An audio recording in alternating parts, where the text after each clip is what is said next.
$10,880. That's a conservative estimate of the amount of money I've saved by quitting these 12 things. Now, I'm not telling you to quit. I'm just giving you some ideas, inspiration, motivation, because not only have these things saved me money, but they've also saved me stress. They've helped improve my mental health and simplify my life. And I'm not coming on here and saying that I'm a minimalist by any means, but I am just trying to simplify where I can, be more intentional. So I've broken this up into two categories: the things that I've quit to save money and the things that I've quit to simplify my life and help reduce stress. So first thing I quit is responding right away. And I've done this in two ways, and both of them are extremely powerful. So the first is I don't feel the need that I have to respond right away to texts, emails, phone calls. I think in our society, because we all have phones, it's just expected that when someone messages you, you drop everything and you respond right away. I don't do that anymore. I'll tell you in a minute what I do now. But even more powerful than that,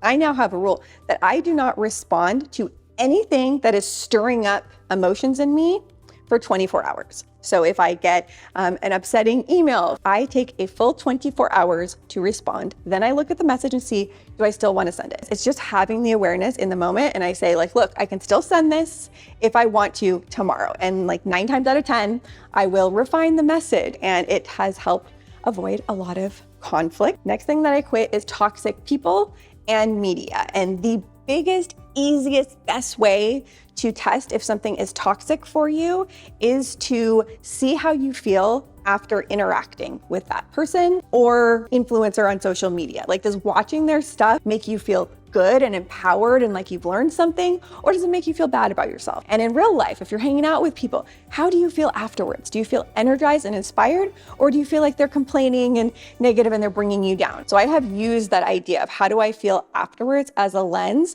for deciding what media to consume and also what people to spend my time with. Next thing I quit, and this one is tough for me because I kind of do social media as a job, but that is being on my phone all day, because you think you don't have time, but then you look and you see your screen time is like crazy amount of hours. So I have a phone lock that I do when I need to focus, but the overarching thing that I'm trying to do is just check my phone for 30 minutes in the morning, 30 minutes at lunch, and then 30 minutes after dinner. So let people in my life know that I'm not checking my phone as much. So sorry if there's a delay. I did quit watching television and replace that with reading. And I have found that that has helped me a lot to simplify my life, because the only type of television I really was interested in consuming was kind of like trash TV. So I replaced that with reading, and I feel like it's helped with my focus, attention span.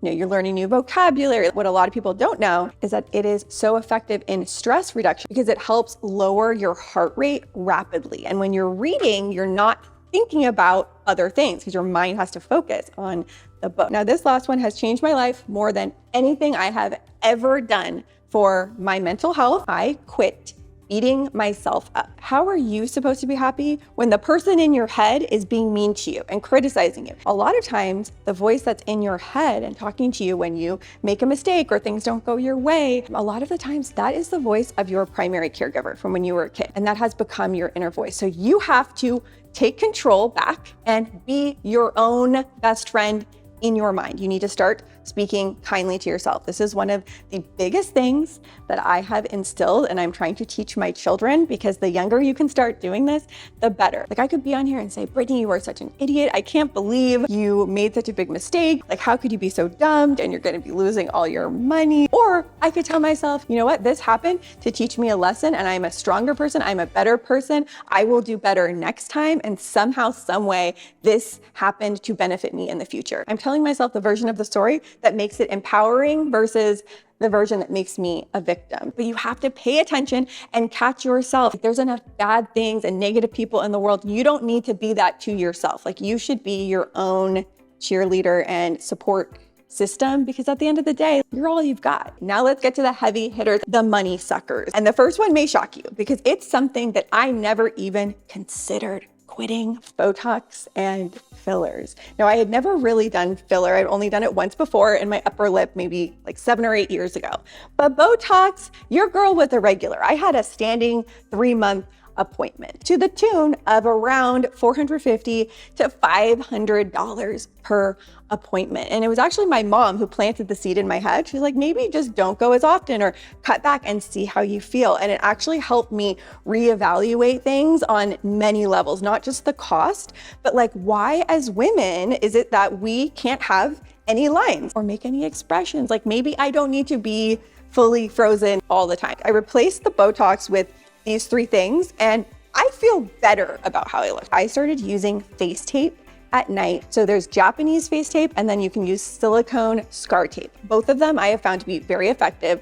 The key is you want to do it 20 to 30 minutes after applying your skincare, otherwise they're not going to stick properly. But I love using silicone scar tape because it's also hydrating and it just helps smooth out, release the wrinkle. It's more of a temporary effect, but I have found that the more I've done it, I am not seeing those wrinkles when my face is static. Facials, at least for a year. My mom has a medical day spa in San Diego. If you're in San Diego, go see Jessica. She's my girl. But what I love about getting a facial is that you get customized, personalized skincare advice, and they can recommend treatments and things that are not as invasive. And then last, I am a huge believer in red light therapy. Basically, it goes in and it helps stimulate your collagen production. And you may be thinking, well, Brittany, all of those things cost money. And yes, they do, but not nearly as much as Botox, but it ends up just saving so much over time. And again, there is no judgment here. This was not even something I considered not doing. I'm shocked myself by how much I prefer my natural,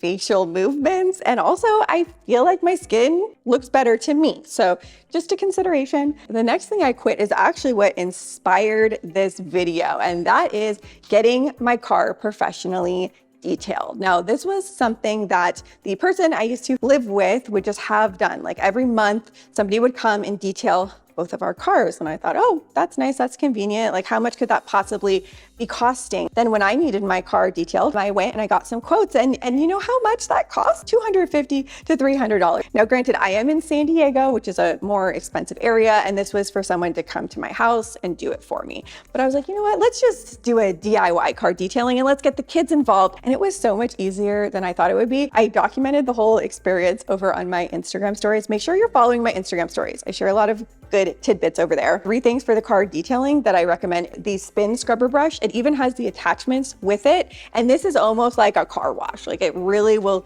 scrub your car down. You can get in the wheels and you don't have to put in the elbow grease. And my kids love using it. Swedish dishcloths are great for interior and exterior car cleaning because there's no lint and no streak. And then a must-have is a car vacuum. Now this is a big one. When I did the math, this actually saved me more money than anything else on this list, even more than Botox. And you know what it was? DoorDash. They really get you with those fees to the point that it's just ridiculous. Across the line for me is I ordered 1 large pizza. Maybe it was an extra large pizza. 1 extra large pizza ended up costing $48. And I'm not saying not to patronize your local restaurants. You can do your own pickup and avoid so many of the fees, but it ended up being like 30 to 50% premium just on having it delivered. And I'm getting more into cooking. I'm actually doing a whole series on my Instagram story where I test TikTok viral recipes and tell you what I like. Next one, you guys already know I've been doing this for years, and that is I did quit going to the nail salon. And originally this was not for cost reasons as much as it was just, I don't like going to the nail salon, the amount of time that it takes. I would dread it. So that's how I got into doing my own nails. But recently I found this new nail system. I did a whole video on it. I will link it down below, but they are as easy as press-on nails, but they look like gel nails. They look as good even up close. And according to my conservative estimates, I'm saving about $1,200 a year by doing my own nail. Next one, I'm gonna say this, and it is coffee. And this to me now is not even a sacrifice because I can confidently say that I make my coffee at home better than any Starbucks. I never was like a huge Starbucks fan because I found a lot of it too sweet, but I always was very intimidated to try to make my own. And I thought, espresso machines are so expensive and it's going to take so much time. And really it doesn't. It's actually one of the small joys in my day. And again, it is like an upfront cost, maybe under $150 one time. And I am saving a lot. And last in the category of things that I've quit to save money, television and streaming services. But even if you don't want to quit watching TV. What they're doing now is like with all these streaming services, it really adds up because there's like Hulu, Netflix, Disney Plus, Peacock. The only one that I have is YouTube Premium because I still am a big consumer of YouTube content because I find that it's like value add for me. I'm like learning from it. I would just say maybe look and see how many you're subscribed to and how many you really use and need, and maybe cut back to just 1 or 2. Please comment down below. What are some things that you have quit that have helped you either save money, simplify your life, increase your peace? I would love to read yours as well. With all that said, thank you so much for watching, and I will see you soon with a new video.